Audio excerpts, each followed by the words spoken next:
poetry and we react to it in real time, maybe choosing music that somehow touches the soul of the words and may illuminate them in some very wonderful way.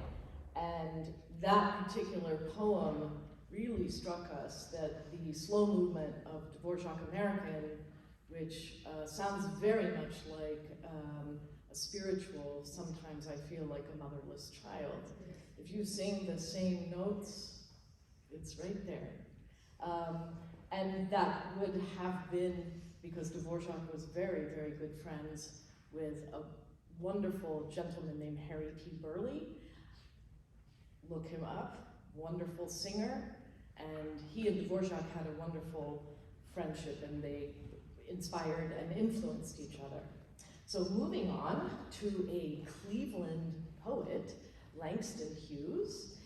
We have a little Langston Hughes suite with the poetry from Dream Boogie.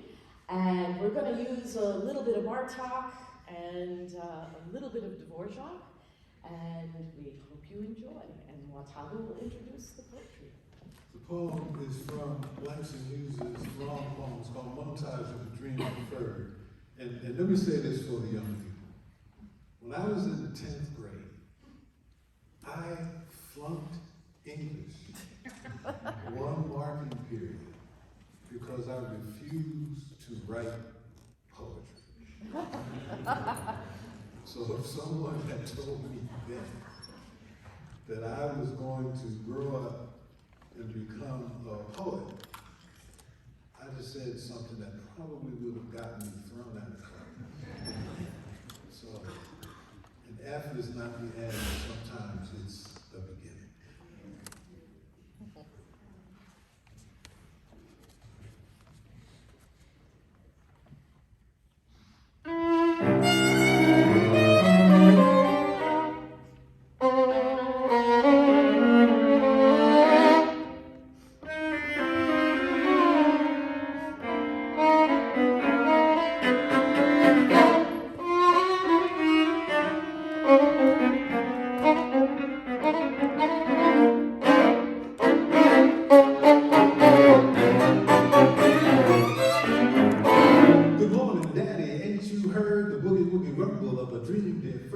Listen closely, you'll hear their feet beating out, and the beating out, you think it's a happy beat? Listen to it closely, ain't you heard something underneath like a, what did I say? Sure, I'm happy, take it away. Hey, bop, rebop, mop, yeah.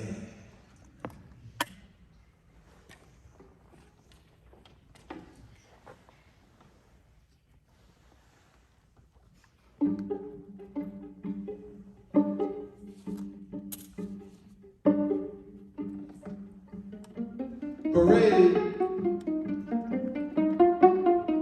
7 ladies and 17 gentlemen at the Elks Club Lounge planning a parade.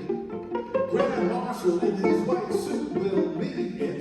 Cadillacs with dignitaries will precede it. And behind will come with band and drum. On foot, on foot, on foot. Motorcycle cops fight will speed it out of sight if they can. Solid black can't be right. Marching, marching, marching.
Does it explode?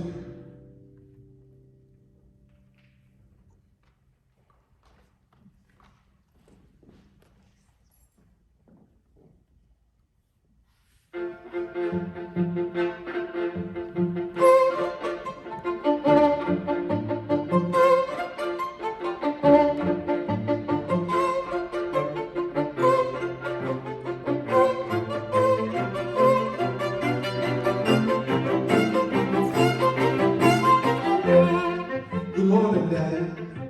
I was born here, he said. Watched Harlem grow until colored folks spread from river to river across the middle of Manhattan.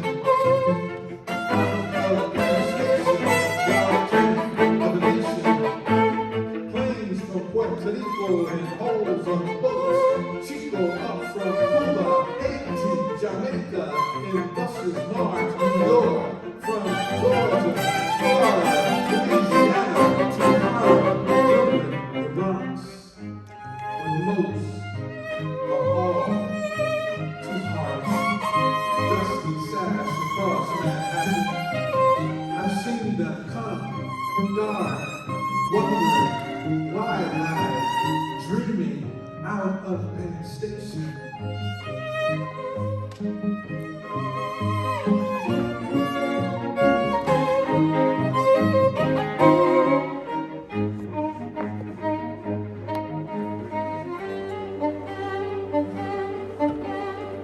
I've seen them come, dark, wondering, wide-eyed, dreaming out of Penn Station, but the trains are late.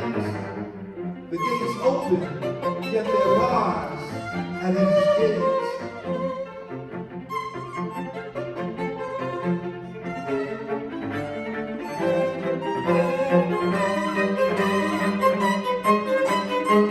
What happens to the dream deferred? Hey, Daddy, ain't you heard?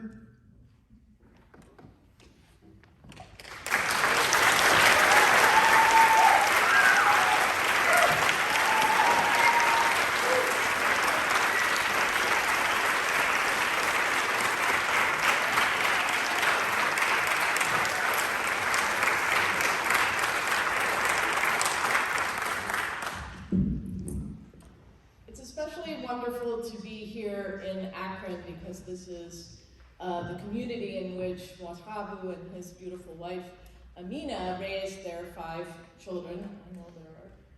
Anyway. So it's very special to be here. We perform a lot in Cleveland, so it's really wonderful to be in Akron. And this space is fantastic.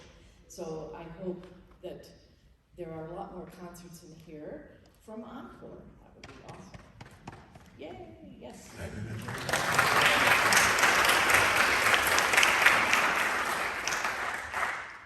This next piece, this is a little bit of a newer collaboration. We wanted to introduce Mwatabu to Jessie Montgomery's music. Many of you may be familiar. She is one of the most renowned living composers right now, and we are doing, that's coming up. So just go back in time. And actually, we're going to do a piece written by one of my best friends and former colleague in the Cavani String Quartet, Mary Peckham. And this piece was written, I'll tell you the story. So we were playing this piece by a composer named Donald Erb. Really amazing work. We commissioned it for the Nonberg competition. And in that piece, he asked for a colegno, which is where we take the stick of the bow and play, but it was a really extended passage, and it wasn't quite sounding right. So one day, he comes in with 4 chopsticks, and we're like, oh, that's great, thank you for bringing us lunch, that's awesome. And actually, he thought that the chopsticks might make the perfect sound. So for this piece, which was inspired by the Donald Erb, but written particularly for this quintet, and inspired by this particular poem by Mary, We do use the chopsticks, and they do make a really wonderful sound. So I will let Mwatabu introduce the poem. Poetry for me is what I see, how I react to it. And I was in London at a hotel called the Ibis. And it was a buffet style service area in the cafeteria, in the restaurant. And there was an Indian woman, Indian as in India, and she was just standing there. And I always keep a journal, and so I watched what I'm about to share with you. Actually, it took place over 3 days, but I wrote it down, and it's called Breakfast at the Ibis.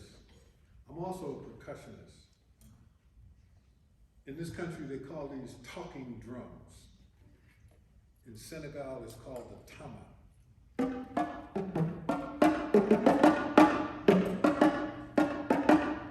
And so we are going to mix it up.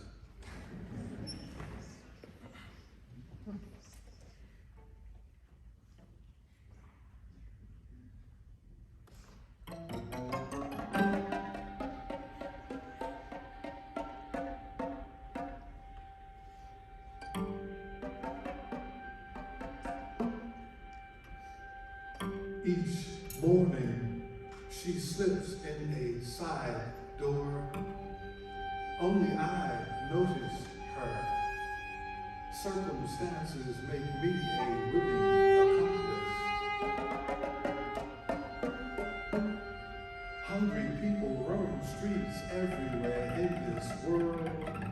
In picture postcard London, they haunt train stations. Bobby's heard them up from underground. In hotel restaurant, she stands still, statue-like, mindful not to disturb the thick European air. India, beauty, battered, too far from home to be hungry in strange lands. English, American, French, German, tourists, breakfast at the Ibis. They have European eyes. They do not see her. They stare. They pretend they do not see me, sitting there, watching them. Through white shadows, only I notice she has danced there, dare to dance about the buffet now. Our eyes meet, tray in hand. She makes her way to my table, invisible. We both eat.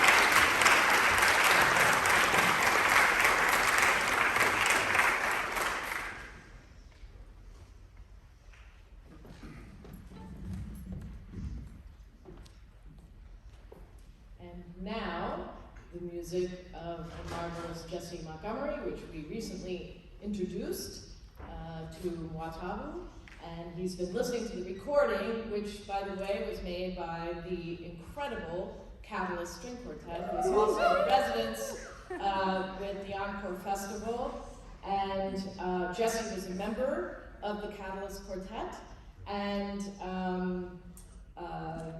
she is a prolific composer, one of the most well-known living composers, and she's also quite a brilliant and stunning human being. So this is a wonderful piece which really speaks for itself, and let's see what, if you like, what we put together here. In the program, it says griot style. Griots are storytellers, poets from Africa. They are like the memory of the people. And when I got into writing poetry, I was introduced to the African tradition in poetry writing, which is a storytelling tradition. And so I'm going to do excerpts from a long poem, actually for our next two pieces. It's a poem called Legacy from Martin and Malcolm.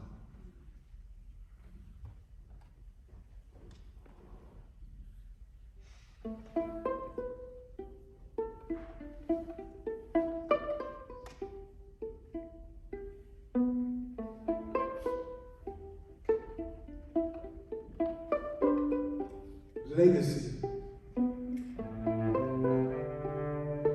for Martin and Malcolm.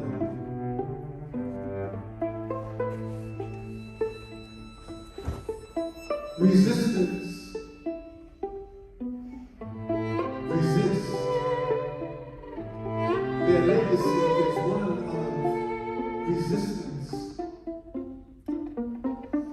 Resist and reclaim our memories today. The ancestors wait inside our silence. They struggle for breath inside stories that refuse to be forgotten.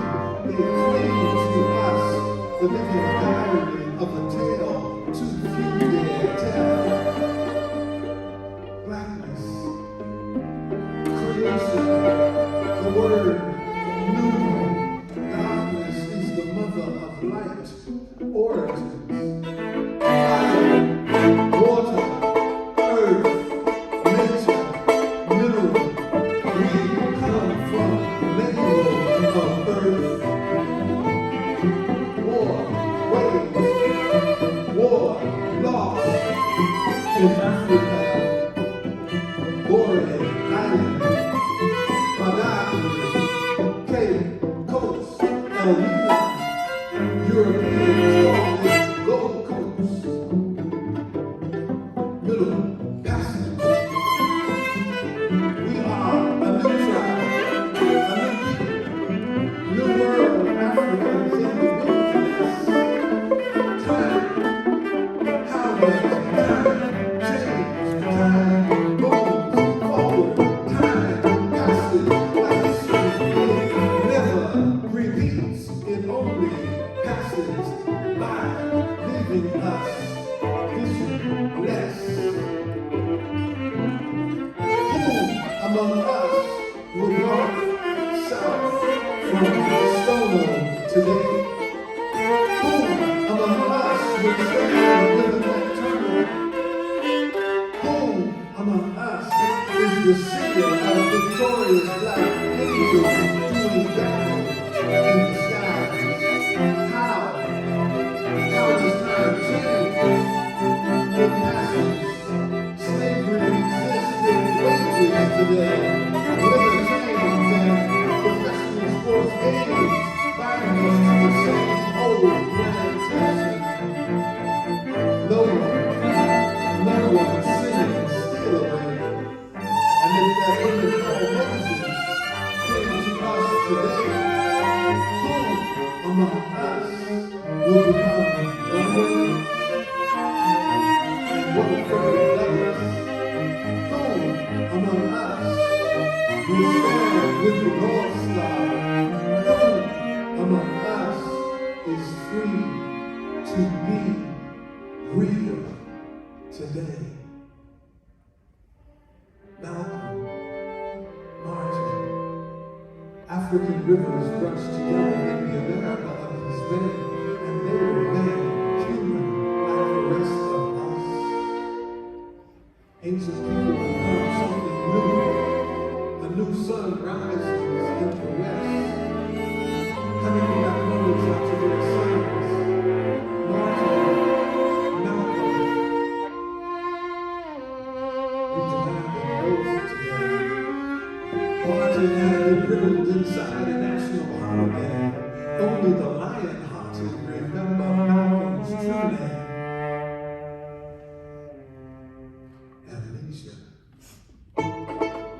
told us the price of freedom is death. What happens to a people when, for too many hundreds of years, they had to watch their love be sold, be whipped, be killed, be unprotected? We saw Malcolm and knew that men could God, could be men, could do the work of creation, was a man. Today, what lies in this nation, once again, people look for someone to say, they suffer from themselves, they suffer from themselves, they suffer. Legacies are always for the living.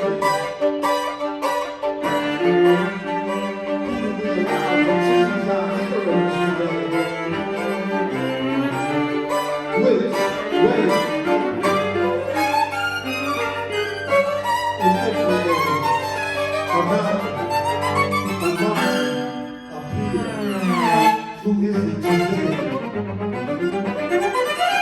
And this time, who is here to remind us there is always a debt that must be paid?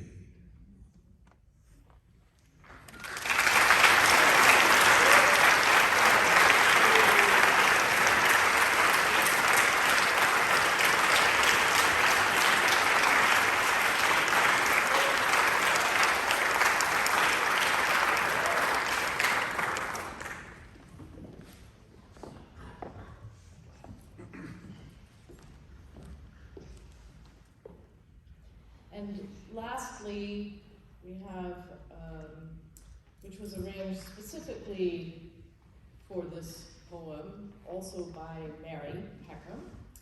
And it is a beautiful hymn, and it is called Precious Lord, and I think that it speaks for itself. So Mwatabu will tell you a little bit about this poetry. This is more from that long poem, and it focuses on Martin Luther King.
To whom do I say?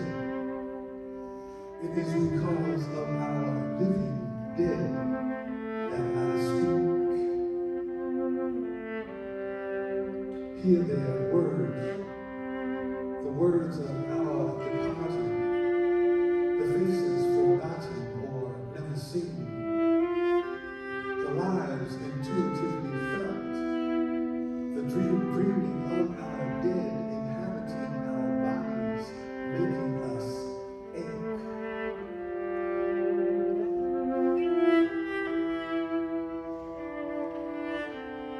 Martin,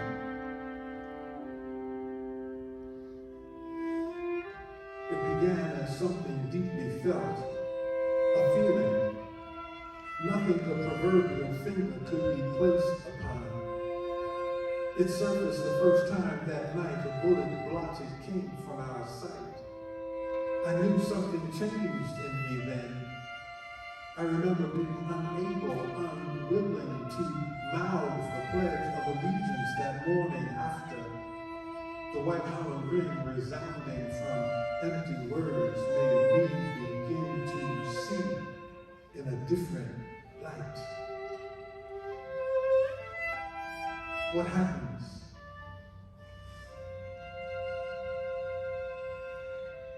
how does time change?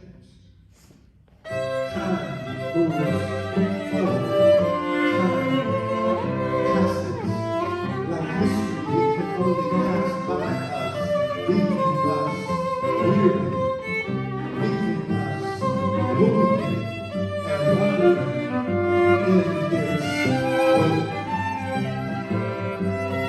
We deny him today. Martin has been written inside a national holiday. On sweet Auburn, his clothes are under glass on display. Martin, the old woman looked him in the eyes, told him, my feet is tired, but my soul is resting. It began in tried and true souls moving. The movement came to life in people whose names we can never know. They knew his heart. In him they saw their own light. They chose him. Martin,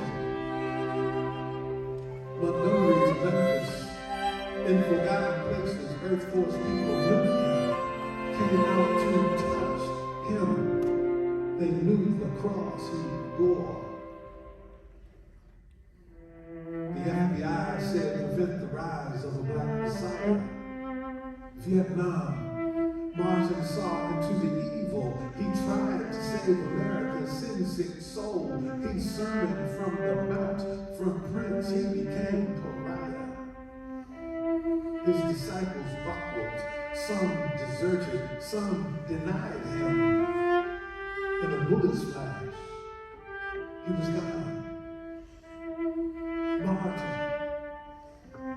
There is no way to forget the mule-drawn wagon, the black, the sobbing faces, the plain brown casket, the peeping Tom cameras, and that sign, Ebenezer Baptist Church, and the singing, precious Lord, take my hand,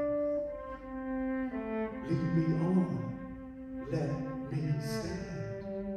I am tired, I am weak, I am worn. Through the storm, through the night, lead me on to the light. Take my hand, precious Lord, and lead me home. Martin.